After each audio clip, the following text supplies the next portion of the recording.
YouTube channel GK competition academy. तो friends, आज की इस क्लास में हम बात करेंगे यमक अलंकार, श्लेष अलंकार, वक्रोक्ति अलंकार, उपमा अलंकार, रूपक अलंकार, उत्प्रेक्षा अलंकार के बारे में तथा साथ साथ इनके संपूर्ण फैक्ट्स एवं तथ्यों पर डिस्कस करेंगे। तो फ्रेंड्स, चलते हैं अपने टॉपिक की तरफ। सबसे पहले हम बात करेंगे यमक अलंकार के बारे में कि यमक अलंकार की परिभाषा क्या होती है। इससे पिछली क्लास में हमने आपको अनुप्रास अलंकार तथा अनुप्रास अलंकार की परिभाषा और उसके भेदों के बारे में अच्छे से बतला दिया था। आज जो हमारी उसके बाद की जो नेक्स्ट क्लास है, अगली क्लास है, इस क्लास में हम बात करेंगे यमक अलंकार, श्लेष अलंकार, वक्रोक्ति अलंकार, उपमा, उत्प्रेक्षा, रूपक आदि अलंकारों के बारे में बात करेंगे। तो फ्रेंड्स, सबसे पहले हम बात करेंगे यमक अलंकार के बारे में। जैसा कि आपको जानकारी होगी, पिछली क्लास में मैंने बताया था आपको कि जब लाटानुप्रास हम पढ़ा रहे थे अनुप्रास अलंकार में, तो मैंने आपको पहले ही बता दिया था कि यमक अलंकार में क्या होता है कि जिस प्रकार लाटानुप्रास में कोई शब्द एक से अधिक बार आता है, उसी प्रकार यमक अलंकार में भी कोई शब्द या दो बार आएगा या तो उससे भी अधिक बार आएगा, लेकिन हर बार उसका क्या होगा दोस्तों, अर्थ अलग होगा। वही उसकी मेन परिभाषा होती है। मैं आपको फैक्चुअल रूप में समझा देता हूँ, बता देता हूँ कि यमक अलंकार में क्या होता है कि यमक अलंकार में मान चलो ये कोई शब्द होता है, ये शब्द है, ये शब्द या तो दो बार आएगा, कितनी बार आएगा, या दो बार आएगा या इससे भी अधिक बार आएगा। लेकिन इस शब्द की क्या होगी, हर बार इसका अर्थ क्या होगा, हर बार इसका अर्थ भिन्न होगा यानी अलग होगा। यमक अलंकार की ये मुख्य बात याद रखना है कि यमक अलंकार में क्या होता है कि कोई भी शब्द एक बार या एक से अधिक बार या दो बार, दो से अधिक बार आता है, लेकिन हर बार उसका क्या होता है, अर्थ भिन्न होता है। हर शब्द का अर्थ क्या होगा, अलग अलग होगा। उसी अलंकार को हम क्या कहते हैं, यमक अलंकार कहते हैं। परिभाषा के रूप में पढ़े तो हम कह सकते हैं कि जिस कविता में या जिस काव्य में, हम कह सकते हैं कि जिस कविता में या जिस काव्य में या जिस काव्य की पंक्तियों में, हम इस प्रकार भी कह सकते हैं कि एक शब्द एक शब्द दो बार या उससे अधिक बार आए, कितनी बार आए, दो बार या उससे अधिक बार आए, और हर बार उसका भिन्न अर्थ हो। हर बार क्या हो दोस्तों, उसका भिन्न अर्थ हो, वहाँ यमक अलंकार होता है। वहाँ कौन सा अलंकार होता है, यमक अलंकार होता है। फॉर एग्जाम्पल्स मैं आपको समझाता हूँ, मैं काफ़ी एग्जाम्स हैं, प्रत्येक अलंकार के आपको बहुत सारे उदाहरण भी समझाऊंगा जिससे आपको अच्छे से समझ में आ जाए। फर्स्ट बार यमक अलंकार में आपको ये गौर करने वाली बात है, अच्छे से समझ लेना, ये एग्जाम में बहुत ज़्यादा पूछे जाते हैं यमक अलंकार के उदाहरण। कि यमक अलंकार में क्या होता है कि कोई शब्द दो बार या उससे अधिक बार आता है, लेकिन हर बार प्रत्येक शब्द का क्या होगा, अलग अलग अर्थ होगा। देखिए एग्जाम्पल्स के माध्यम से हम समझें कि हमने पहला उदाहरण लिखा हुआ है, यहाँ पे ये उदाहरण है हमारे, और इसके बाद में हम और भी उदाहरण बताएंगे इस अलंकार के। कम से कम आपको प्रत्येक अलंकार के 10-12 उदाहरण करवाया करेंगे, जिससे आप उन 10-12 जो उदाहरण होंगे, 10 उदाहरण होंगे मान चलो, तो उन्हीं 10 उदाहरणों को अच्छे से समझ लोगे, उनके भावार्थ समझ लोगे, तो आपको उन्हीं उदाहरणों में से ही पेपर में एक उदाहरण पूछ लिया जाएगा। आपको यहीं से सॉल्व हो जाएगा कि पेपर में कौन से आएंगे। जितने भी अब तक पेपरों में पूछे गए एग्जाम्स जो उदाहरण हैं, उन सभी उदाहरणों को हमने यहाँ पे लिया है। सबसे पहले हम बात करेंगे, पहला उदाहरण है हमारा कि 3 बेर खाती थी वो 3 बेर खाती है, बिजन डुलाती थी वो बिजन डुलाती है। आपने पहला उदाहरण पढ़ लिया होगा। हमारा पहला उदाहरण ये दिया हुआ है फर्स्ट कि 3 बेर खाती थी वो 3 बेर खाती है, बिजन डुलाती थी वो बिजन डुलाती है। देखिए दोस्तों कि पहली जो पंक्तियां हैं भूषण की हैं, कवि भूषण की हैं। इन्होंने उस समय रनिवास में रहने वाली रानियों की व्यथा का वर्णन किया है। इसमें बहुत बड़ी पंक्तियां हैं, बहुत बड़ी कविता है। उस कविता की ये 2 पंक्तियां हमने ली हैं। कंदमूल खाती थी वो कंदमूल खाती है, इस प्रकार भी है इसमें। कंदमूल भोग करती, कंदमूल भोग करती है, इस प्रकार की कई सारी इसमें पंक्तियां मिलेंगी। ठीक है। मंदरन में रहने वाली मंदरन के अंदर रहती है, इस प्रकार की इस पंक्तियों से जुड़ी हुई पंक्तियां। लेकिन हमने यहाँ 2 पंक्तियां ली हैं। इन 2 पंक्तियों का अर्थ सुनना कि प्राचीन काल में जब राजतंत्र था, तो राजा महाराजाओं के समय की बात है कि जब राजा महाराजाओं का राज्य पर दूसरे राजा का अधिकार हो जाता था, और उस राज्य की जो रानियां होती थीं वो दूसरे राजा के अधीन हो जाती थी, या दासी के रूप में अधीनता उनकी स्वीकार हो जाती थी, या उनको कैद कर लिया जाता था, तो वो दासी के रूप में बंदी बना ली जाती थी, या उनको दासी के रूप में रखा जाता था, यानी जिस राज्य के राजा की रानियां होती थी। सपोज दैट मैं आपको यहाँ समझा देता हूँ कि एक राज्य ये है और एक राज्य ये है, कि यानी एक राज्य ये है, इस राज्य में भी एक राजा है और इस राज्य में भी एक राजा है। इस राज्य पर और इस राज्य दोनों के बीच में क्या हुआ, युद्ध हुआ, और युद्ध के परिणाम स्वरूप ये राजा क्या हुआ, जीत गया। और इस हारे हुए राजा की जो रानियां हैं वो इस राजा के द्वारा क्या बना ली जाती थी, दासियां बना ली जाती थी, बंदी बना ली जाती थी, गुलाम बना लिया जाता था। तो ये उस समय की स्थिति की पंक्तियां हैं कि जब यहाँ पे लिखा हुआ है 3 बेर खाती थी, यानी जो दासी बना ली गई, जो रानियाँ हैं, जो दासियाँ बना ली गई हैं, उनकी व्यथा का वर्णन है कि जब वो रानी थी तब वो क्या करती थी, 3 बेर खाती थी। क्या करती थी, 3 बार खाना खाती थी। कितनी बार खाना खाती थी, 3 बेर खाना खाती थी। तो अब यहाँ पे क्या कहा है उसने अगली पंक्ति में कि वह 3 बेर खाती हैं, यानी जो 3 बार खाना खाती थी अब वो क्या करती, 3 बेर खाती हैं। 3 बेर का मतलब 3 बेर, फल के बेर। तो यहाँ पे जो बेर दे रखा है ना दोस्तों, यहाँ पे बेर 2 बार आया है। गौर करने वाली बात इस पंक्ति में हमने देखा कि एक बेर तो ये आ गया और एक बेर ये आया है, बात समझना, यानी एक शब्द एक से अधिक बार आया है, 2 बार आ गया। लेकिन इस बेर का मतलब है वार, टाइम, समय, यानी वो 3 समय खाना खाती थी रानियाँ जब वो रानी थी। लेकिन अब वो दासियाँ हो गई हैं तो वो क्या कर रही हैं, 3 बेर के फल खा रही हैं। यहाँ पे इस बेर का तात्पर्य है फल, जो बेर होता है, बेर का फल जानते होंगे कि जब वो रानियाँ थी तो 3 बार खाना खाती थी, 3 बेर खाना खाती थी। और लेकिन अब वो दासियाँ बन गई तो क्या कर रही हैं, 3 बेर के फल ही खाकर अपना पेट भर रही हैं। अब विजन डुलाती थी, यानी जब वो रानियाँ थी तो दासियाँ उनके ऊपर, विजन होता है, पंखा होता है जिससे हवा करते थे राजा महाराजा समय, तब वो रानियाँ थी तब वो क्या करती थी, विजन डुलाती थी, यानी उनके ऊपर दासियाँ क्या करती थी, बीजने से हवा करती थी। लेकिन अब वो खुद दासियाँ बन गई तो वो उनकी रानियों की क्या कर रही हैं, विजन डुलाती हैं, बीजना से खुद हवा कर रही हैं। यहाँ पे बात समझ में आपको आ गई होगी। तो यहाँ पे विजन डुलाती थी, वो विजन डुलाती हैं, इस प्रकार आपको समझ में आ गया होगा। तो मुख्य जो हमारी पंक्ति है, 3 बेर खाती थी वह 3 बेर खाती है, इसमें 2 बार बेर आया है। एक बेर का अर्थ है समय, टाइम, एक बेर का अर्थ है फल। तो बात समझ में आ गई होगी आपको कि कोई भी शब्द 2 या उससे अधिक बार आए लेकिन हर बार उसका क्या हो, अर्थ भिन्न हो, वहाँ यमक अलंकार होगा। तो आपको समझ जाना चाहिए कि प्रस्तुत पंक्ति में कौन सा अलंकार है, यमक अलंकार है। क्यों है, क्योंकि यहाँ पे कोई शब्द 2 बार आया है और हर बार उन दोनों शब्दों का अर्थ क्या है, अलग अलग है। ये बात समझ। अगला है कनक कनकते 100 गुनी, मादकता अधिकाय, वाखाए बोराए, जग बापाए बोराए।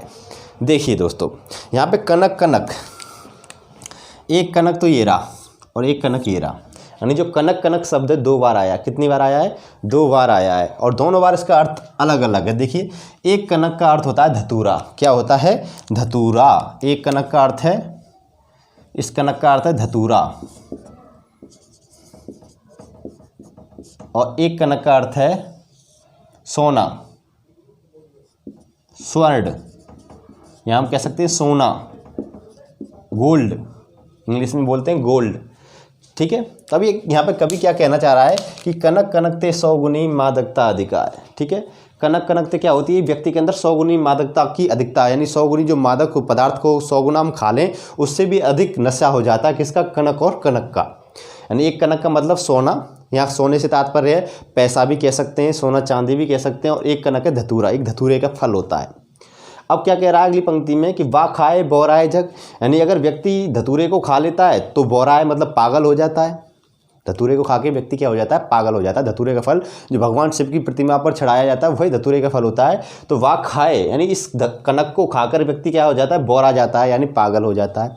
इधर किसी व्यक्ति के पास सोना यानी पैसा बहुत अधिक हो जाए तो वा पाए बोरा जा, जिसके पास सोना अधिक हो जाए, पैसा अधिक हो जाता है, उस पैसे को पाकर भी व्यक्ति क्या हो जाता है, बोरा जाता है, यानी पागल हो जाता है। तो यहाँ पे पंक्ति जो कवि है इन पंक्तियों के माध्यम से कहना चाह रहा है कि कनक कनकते यानी धतूरे की और सोने की जो मादकता होती है वो 100 गुनी मादकता से यानी 100 गुने नशे से अधिक होती है।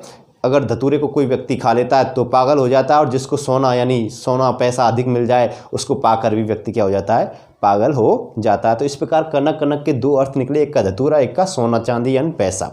ठीक है, बात समझ में आपको आ गई होगी। तो यहाँ क्या है, एक शब्द के 2 अर्थ निकल रहे हैं, इस वजह से इस पंक्ति में भी क्या है, यमक अलंकार। अगला है तो पर बारो उर्वशी सुन राध की सुजान, तू मोहन के उर्वशी होवे उर्वशी के समान। यानी तो पर वारो उर्वशी, यहाँ पर देखिए 3 बार आया है उर्वशी। कितनी बार आया है, 3 बार। एक बार तो ये आ गया, एक बार ये आ गया, तू मोहन के उर्वशी होवे उर्वशी के समान। यहाँ पे कितनी बार आया उर्वशी, 3 बार आया दोस्तों। तो बात मैंने बताई है कि यमक अलंकार में क्या होता है कि कोई शब्द एक बार आ सकता है, एक बार से अधिक बार यानी 2 बार आएगा, या 2 से अधिक बार भी आ सकता है, 3 बार भी आ सकता है, 4 बार भी, लेकिन हर बार उसके क्या होंगे, अर्थ अलग अलग होंगे। वहाँ पे कौन सा होता है, यमक अलंकार। देखिए ये पंक्तियाँ कौन सी हैं कि एक बार समय की बात है कि भगवान श्री कृष्ण गोपिकाओं के, आपको पता होगा, रासलीला करते थे।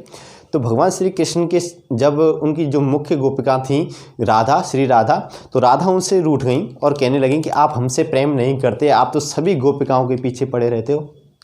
तो राधा नाराज़ हैं। अब भगवान श्री कृष्ण उनको मनाने के लिए कैसे पंक्तियां कह रहे हैं कि तो पर बारो उर्वशी, तो पर बारो उर्वशी। देखा होगा आपकी जब किसी व्यक्ति की कोई प्रेम का रूठ जाती है तो उसको मनाने के लिए व्यक्ति कैसी लंबी लंबी चौड़ी बातें करता है और उसको खुश करने की कोशिश करता है। तो उसी प्रकार यहाँ पे भगवान श्री कृष्ण राधा को रिझाने की कोशिश कर रहे हैं, खुश करने की कोशिश कर रहे हैं। तो उनसे कह रहे हैं कि तो पर बारो उर्वशी। उर्वशी क्या है दोस्तों? जो पहला उर्वशी दिया हुआ है यहाँ पे, ये पहला उर्वशी है। इस उर्वशी का तात्पर्य है अप्सरा। क्या है दोस्तों पहली उर्वशी का तात्पर्य? अप्सरा। देखिए दोस्तों, उर्वशी एक स्वर्ग की अप्सरा का नाम है। तो भगवान श्री कृष्ण राधा से कह रहे हैं कि तेरे लिए तो मैं जो स्वर्ग की अप्सरा उर्वशी है उसको भी क्या कर दूंगा? छोड़ दूंगा। तो पर बारों को मतलब छोड़ना, बारना। आपने देखा होगा कि ब्याह शादियों में पैसे लेकर किसी के सर पर इस प्रकार घुमाते हैं, घुमाने के बाद में बैंड बाजे वाले को दे देते थे, बारना होता है। क्या होता है? बारना। तो ये कह रहे हैं कि तो पर तो अगर मेरे को स्वर्ग की अप्सरा उर्वशी भी मिल जाए ना तुम्हारे लिए आगे, तो मैं उसको भी बार कर तुम पर ऊपर नौछावर करके और छोड़ दूंगा। सुन राधिके सुजान, हे राधिके सुनो कि तुम पर तो मैं स्वर्ग की अप्सरा उर्वशी है उसको भी क्या कर दूंगा? वार दूंगा। तू मोहन के उर्वशी, उर का मतलब हृदय में बसी। अब इस उर्वशी का मतलब क्या होगा? हृदय में बसी। किस में बसी दोस्तों? हृदय में बसी, हृदय में बसी। होवे उर्वशी के समान। और तू कैसे है मेरे लिए? यहाँ पे फूलों की माला। इस उर्वशी का मतलब है फूलों की माला। तू मोहन के उर्वशी, उर्वशी तू मोहन के हृदय में बसी, और होवे उर्वशी के समान, और तू मेरे लिए क्या है? फूलों की माला के समान है, जो मेरे साथ हमेशा हृदय से लगी हुई रहती है। इस प्रकार भगवान श्री कृष्ण ने राधा से पंक्तियाँ की और राधा इन पंक्तियों से प्रभावित हुई, खुश हो गई होंगी, इंप्रेस हुई। तो ये बात थी यहाँ पे। अगली जो हमारी पंक्ति है यहाँ पे समझ में आ गया, 3 बार उर्वशी आया, तीनों उर्वशी का क्या है? अलग अलग अर्थ है। इस कारण इन पंक्तियों में कौन सा अलंकार हुआ? यमक अलंकार हुआ। बात क्लियर हुई।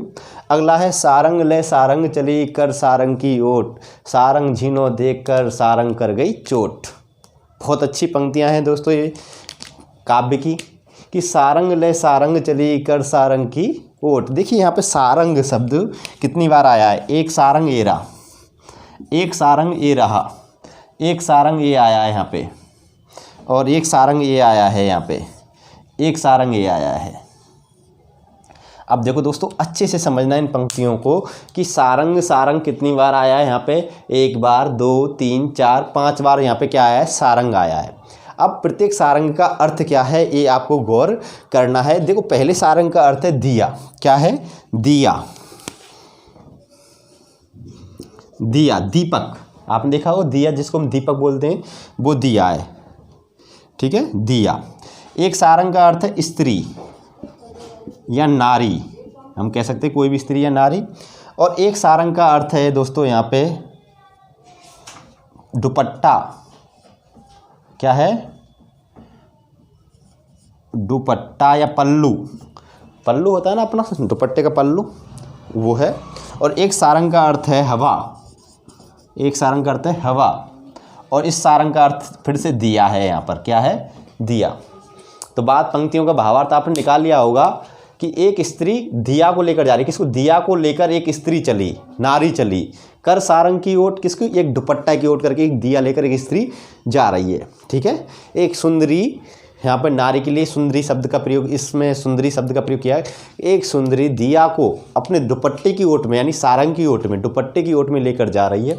सारंग झीनो देख कर, और उधर हवा जैसे दुपट्टे, हवा जैसे झीनो देख कर, जैसे हवा का झोंका दुपट्टे पे पड़ा तो सारंग कर गया चोट, और सारंग जो दिया है वो क्या गया? हो गया, बुझ गया। यानी यहाँ पे इन पंक्तियों में कवि ने कहा है कि एक सुंदरी दीपक को लेकर अपने दुपट्टे की ओट में, यानी दुपट्टे के पल्लू की ओट में दीपक को लेकर जा रही है एक स्त्री, लेकिन हवा के इस झोंके ने दुपट्टे को हटाकर उस सारंग को, यानी उस दिए को क्या कर दिया? बुझा दिया है। इस प्रकार इन पंक्तियों से क्या कि कोई शब्द 1 से 2 से अधिक बार आ रहा है, लेकिन हर बार उनके क्या हो रहे हैं? अर्थ भिन्न हो रहे हैं। हर बार उनके क्या हो रहे हैं? अर्थ अलग अलग हो रहे हैं। इस वजह से इन पंक्तियों में कौन सा अलंकार हुआ दोस्तों? यमक अलंकार हो गया। अब बात करते हैं अगली और पंक्तियों की हम। तो अगली और पंक्तियों में हम देखते हैं कि अगली पंक्तियों में और कौन कौन से उदाहरण हम बताते हैं आपको। नेक्स्ट उदाहरण देखिए अगला उदाहरण हम बात करेंगे, ये आपने देख लिया होगा।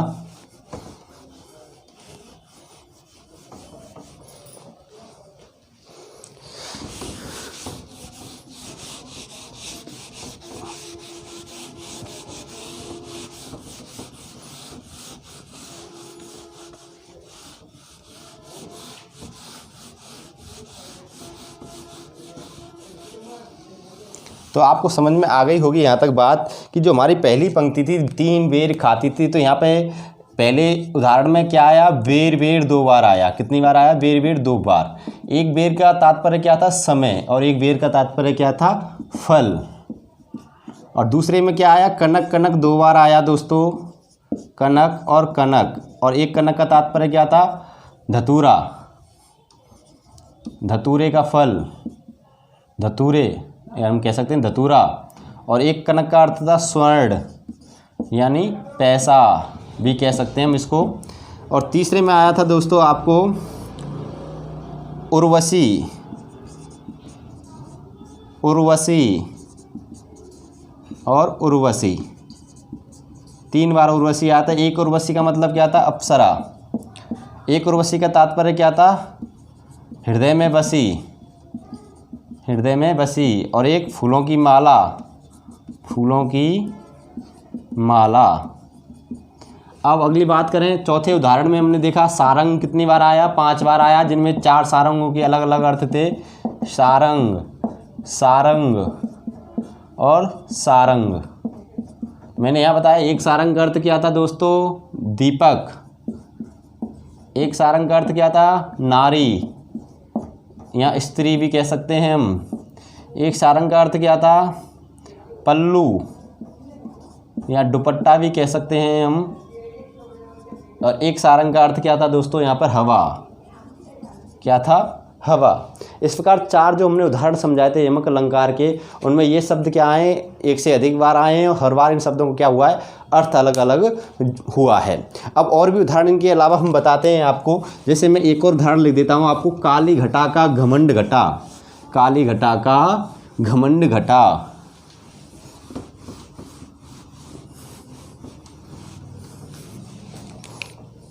देखिए इसके बाद में यमक अलंकार के और अगले 5वां उदाहरण देखिए, काली घटा का घमंड घटा। देखिए यहाँ पे दोस्तों, यहाँ पे घटा शब्द 2 बार आया। कितनी बार आया यहाँ पे, 2 बार। एक घटा ये आ गया, एक घटा। ये घटा क्या है, बादलों की। एक घटा का तात्पर्य यहाँ पे क्या है, बादलों की घटा, घटाएं। और एक घटा का मतलब होता है कम होना, कम होना। तो यहाँ पे काली घटा का क्या है, जो आकाश की घटाएं होती हैं ना, गरजती हैं, बहुत ज़ोर से कड़कती हैं, उन घटाओं को यहाँ पे एक घटा का अर्थ उन बादलों की घटाओं से है। और घमंड घटा का मतलब है यहाँ कम हुआ। तो यहाँ दोनों घटा घटा का एक शब्द 2 बार आया है, एक बार यहाँ गया, एक बार यहाँ, लेकिन दोनों बार इसका क्या है, अर्थ अलग अलग है। इस वजह से इस पंक्तियों में क्या है, यमक अलंकार। और मैं और भी उदाहरण बताता हूँ आपको। एक बार एग्जाम में ये भी पूछा गया था, जेते नभ में ना तारे,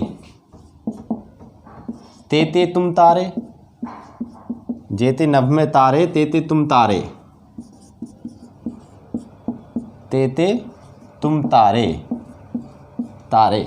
अब देखिए यहाँ पे तारे, एक तारे तो एक ये आ गया, और एक तारे एक ये आ गया।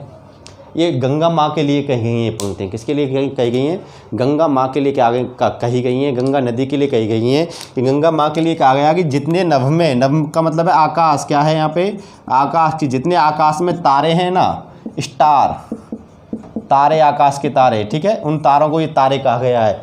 तेते तुम तारे, तारे का एक तारे का मतलब मोक्ष, मोक्ष देना, मोक्ष प्रदान।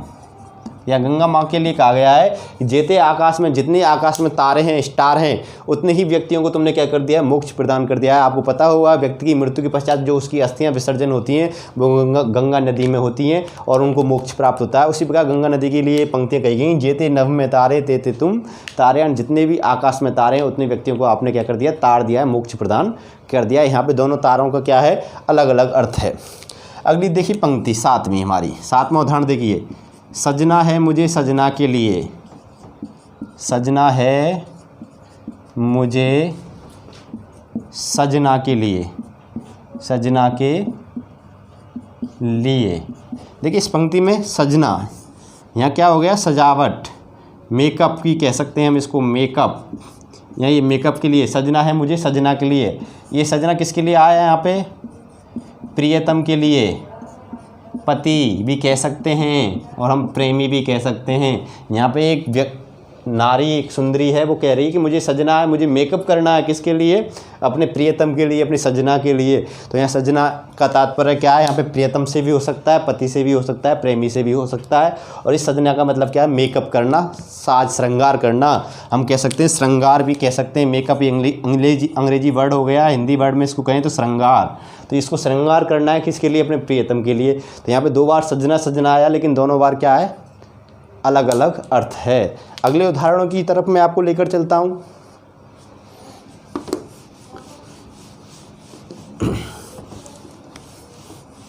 देखिए दोस्तों, अगला जो उदाहरण है, मैं आपको उदाहरण भी बता रहा हूँ, उनके भावार्थ भी बता रहा हूँ, इस तरीके से आपको समझा रहा हूँ, तो मेरे हिसाब से आपको एक एक बिंदु भी कहीं पे भी दिक्कत नहीं आएगी। बस मेरी शर्त आपसे यही है कि मेरे चैनल को ज़्यादा से ज़्यादा शेयर करें, वीडियो को लाइक अवश्य करें, वीडियो को शेयर भी करें अपने दोस्तों को, और उन्हें बताएं कि यहाँ पे काव्य शास्त्र की क्लासेज चल रही हैं। वीडियो पे आपको कोई भी दिक्कत हो तो कमेंट करके ही बताएं, सर हमें ये प्रॉब्लम है, आप इस चीज़ का भी सॉल्यूशन कर दीजिए, मैं आपको 101% सॉल्यूशन करके दूंगा इस चीज़ का। तो बस यही शर्त है कि आप वीडियो को ज़्यादा से ज़्यादा लोगों को शेयर करें, चैनल को सब्सक्राइब अवश्य कर लें, चैनल सब्सक्राइब नहीं किया है तथा साथ साथ बेल आइकन को भी दबा लेना, जिससे हमारी हर वीडियो का नोटिफिकेशन आपको मिलता रहे। बात करता हूँ मैं अगले उदाहरणों की। अगला जो 9वां उदाहरण है हमारा, 9वें उदाहरण की देखिए, मैंने शादी की बात की थी सालों से, सालों से, सालों से, सालों से। देखिए यहाँ पे सालों सालों 2 बार आया, एक सालों ये रहा, एक सालों ये रहा। मैंने शादी की बात किससे की थी, सालों से। सालों का मतलब क्या है यहाँ पे, पत्नी का भाई, पत्नी का भाई। और इस साल का मतलब ईयर, वर्ष, क्या है, वर्ष। यानी मैंने अपने जो साले हैं उनसे बात की सालों से, कई सालों से बात कर रहा हूँ मैं, कई वर्षों से बात कर रहा हूँ, सालों से। तो दोनों सालों का अर्थ आपको समझ में आ गया होगा। अगला मैं बताऊँ आपको, कबीरा जो ही पीर है जो जाने पर पीर, जो पर पीर ना जान ही बेकाफिर बेपीर। यहाँ पे पंक्तियों में यहाँ पे कवि जो बता रहा है कि कबीरा सोई पीर है, कबीरा सोई पीर है जो जाने पर पीर, जो जाने पर पीर, जो पर पीर ना जान ही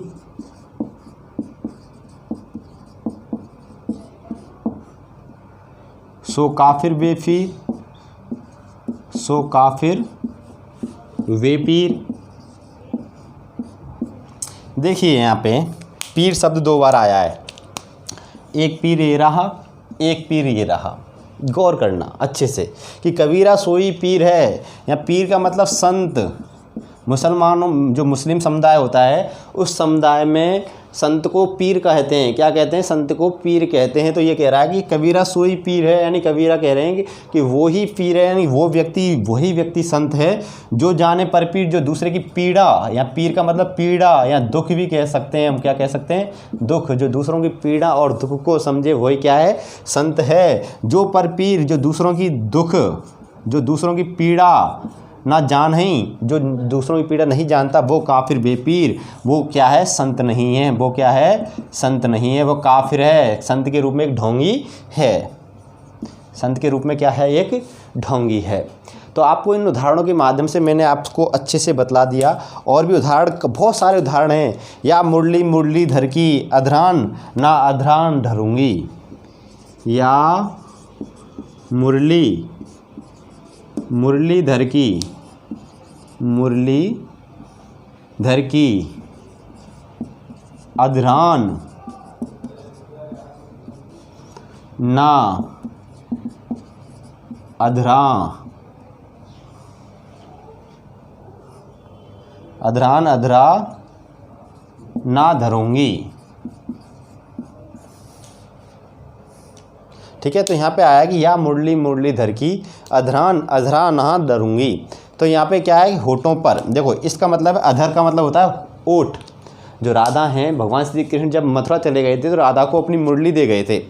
तो राधा उनकी याद में, वियोग में तड़प रही हैं। उस समय उन्होंने पंक्तियाँ राधा के लिए कही हैं कि राधा कह रही हैं कि या मुरली, यानी जो ये मुरली है, किसकी मुरली धर की, भगवान श्री कृष्ण की, अधरान होठों पर धरी है मैंने, अब अधरा ना धरूंगी, यानी अब होठों पर नहीं धरूंगी। तो एक अधरान का मतलब तो क्या है यहाँ पे, होठों पर रखना, यानी होठों पर रखकर बजाना, होठों पर रखना। और एक अधरान का मतलब है होठों पर नहीं रखना, होठों पर नहीं रखना। तो बात समझ गए होंगे आपको। यहाँ पे दोनों अधरान के मतलब अलग अलग हैं, एक में नहीं है, एक में हाँ है। तो बहुत सारे और भी उदाहरण हैं, मैं आपको काफ़ी उदाहरण बता सकता हूँ, लेकिन इस वीडियो में मैंने आपको 11 उदाहरण बता दिए आपको।